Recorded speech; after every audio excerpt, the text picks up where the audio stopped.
Shalom, selamat malam Bapak Ibu, Saudara-saudari yang dikasihi Tuhan. Renungan firman Tuhan Pendeta Dr. Erastus Sabdono bersama saya Z Ferry malam hari ini berjudul Pemalsuan Karunia. Dalam lingkungan orang-orang beragama, hal-hal yang bersifat atau bertalian dengan supranatural adalah hal-hal yang umum atau biasa. Bahkan banyak orang beragama termasuk orang Kristen yang memandang bahwa keberagamaan atau dalam hal ini kekristenan harus diwarnai dengan hal-hal yang supranatural. Memang tidak bisa dibantah bahwa berurusan dengan Allah sama dengan berurusan dengan kuasa supranatural.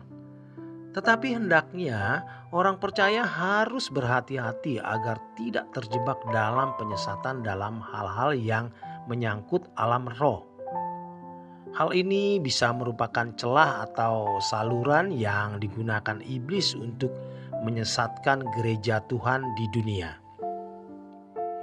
Ini merupakan sarana iblis yang efektif dan sangat ampuh.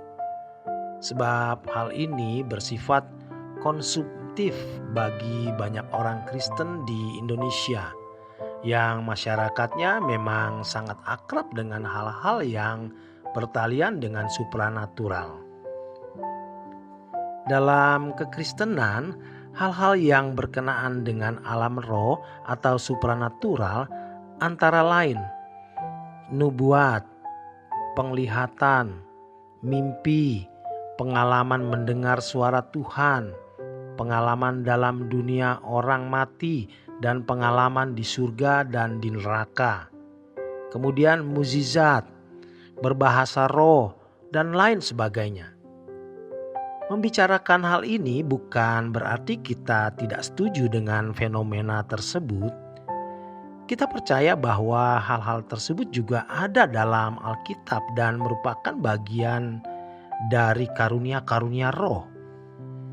Tetapi kita harus teliti terhadap suatu fenomena alam roh dan memiliki kepekaan untuk membedakan apakah hal-hal tersebut memang berasal dari Allah atau ternyata berasal dari kuasa gelap. Seringkali terjadi yang diakui dan disaksikan sebagai karunia roh ternyata hanya merupakan pengalaman jiwa seseorang yang diakui sebagai berasal dari Tuhan. Padahal kenyataannya hal tersebut hanya fenomena jiwa yang mistis. Dalam hal ini iblis masuk dalam jantung pelayanan gereja.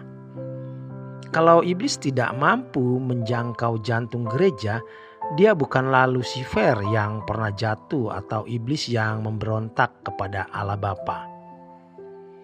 Harus diingat bahwa kuasa gelap mampu memalsukan dengan cerdas hal-hal yang berkenaan dengan alam roh. Sampai-sampai sulit untuk membedakan mana yang berasal dari Allah dan mana yang berasal dari iblis. Oleh sebab itu, hendaknya kalau kita melihat seseorang berbahasa roh, menyampaikan nubuat, penglihatan, mengadakan tanda ajaib dan lain sebagainya, kita tidak gegabah meyakini bahwa itu semua berasal dari Tuhan. Pemalsuan seperti ini menggiring jemaat tidak pernah menemukan kebenaran Allah yang sejati. Penyesat-penyesat dalam gereja menciptakan kepalsuan yang sangat mirip dengan manifestasi yang benar dari Roh Allah. Hal inilah yang membuat orang percaya sulit membedakan karunia roh yang asli dan yang palsu. Sehingga orang pilihan pun bisa disesatkan. Berkaitan dengan hal ini, Paulus berkata bahwa di akhir zaman akan terdapat orang yang mengikut roh-roh penyesat dan ajaran setan-setan. 1 Timotius 4 ayat 1. Kalau dikatakan ajaran setan, bukan berarti hanya gereja setan, tetapi praktik pelayanan yang diakui sebagai pekerjaan Roh Kudus, padahal bukan. Iblis adalah makhluk supranatural, sehingga mudah sekali memperdaya hamba Tuhan atau pendeta yang tidak dilengkapi dengan kebenaran Alkitab.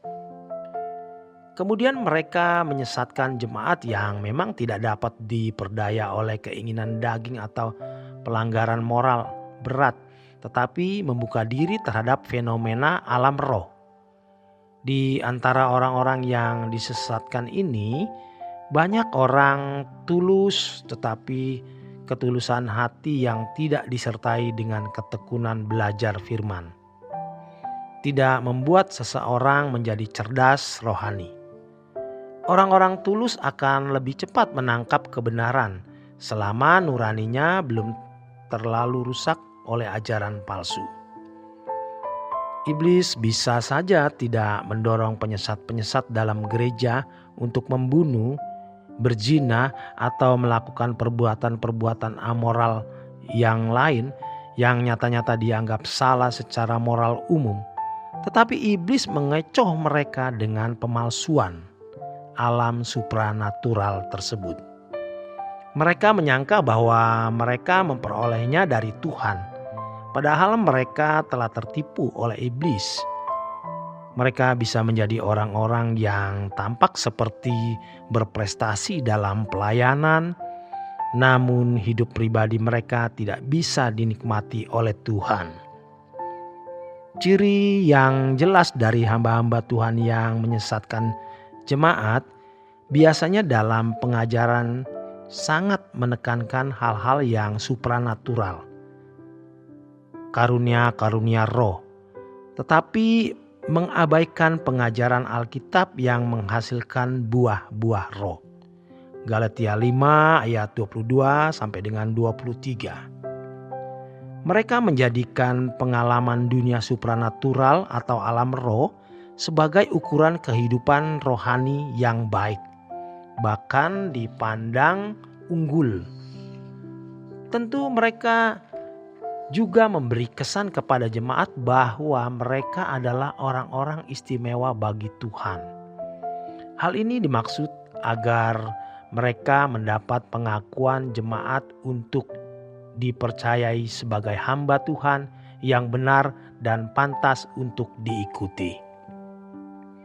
Hamba-hamba Tuhan yang terjebak dalam fenomena alam roh yang salah akan memberikan doktrin-doktrin atau pengajaran wahyu dari alam roh kepada jemaat yang menganggap bahwa segala sesuatu yang supranatural pasti berasal dari Tuhan. Sehingga terjadi percampuran antara pendapat pribadi dan pengajaran roh-roh jahat. Kita harus berhati-hati terhadap serangan iblis ini. Demikian kebenaran firman Tuhan. Selamat malam, selamat beristirahat. Tuhan memberkati.